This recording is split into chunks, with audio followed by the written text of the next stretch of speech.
I did my presentation on the silent generation.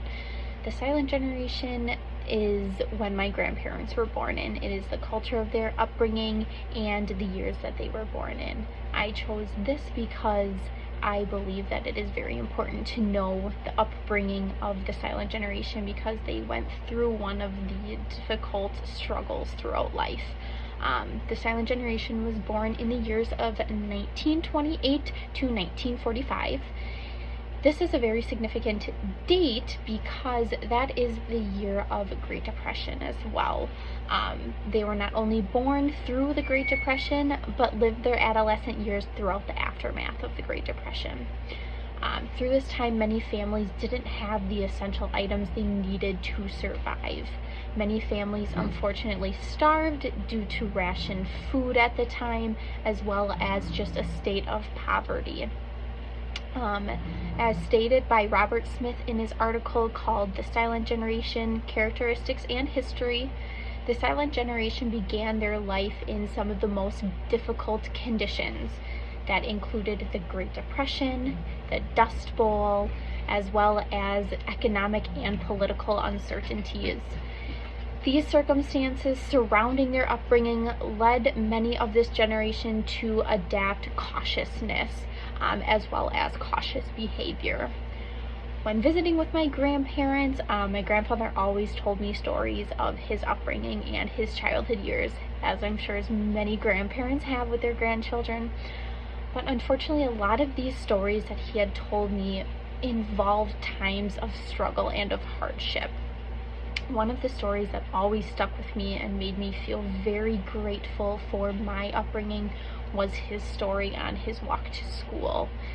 He had a very long and treacherous walk to school in which he had to monitor his soles of his shoes.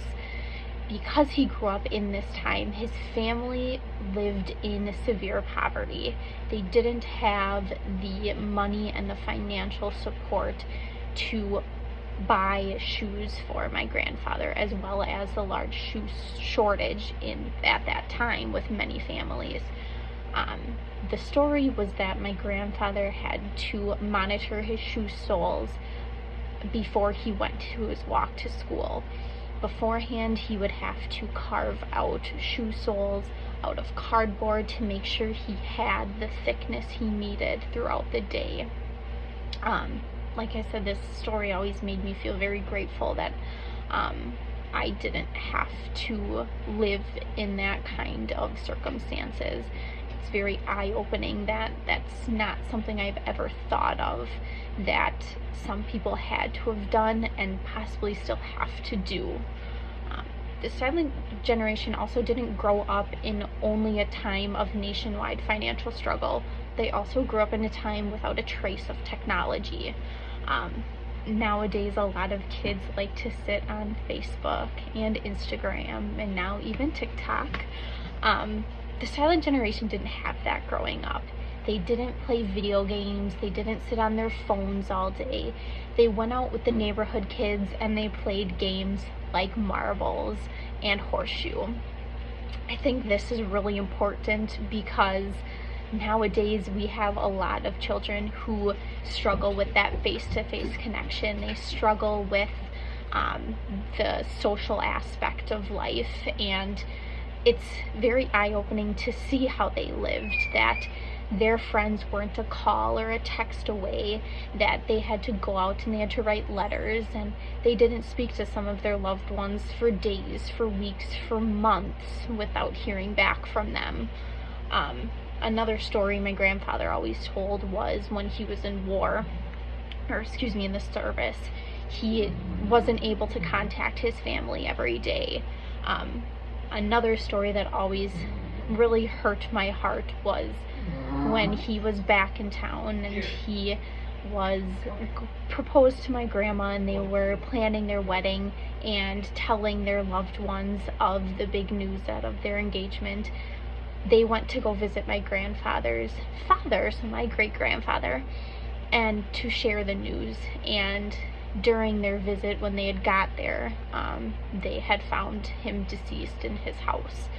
And it really, again, is very eye-opening to me that I am so fortunate that my grandparents and my parents are a call, a text away, that I can keep up with that interaction with them on a daily basis without having to visit, that I can call and email and text them daily and keep that connection going.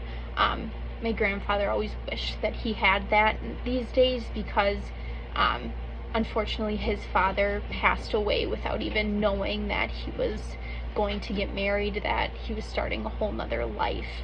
And that really is eye-opening, and it's very reflective that our sense of technology has completely changed, that I am very fortunate to have that in my life. But in the same sense, it's also eye-opening that we don't spend our time on social media, that we get out and we still have those interactions. And I believe that knowing the culture of the silent generation really impacts my life and how I implement that into my life, that I don't use my social media more than I should, that I interact with people, that I use it and don't abuse it.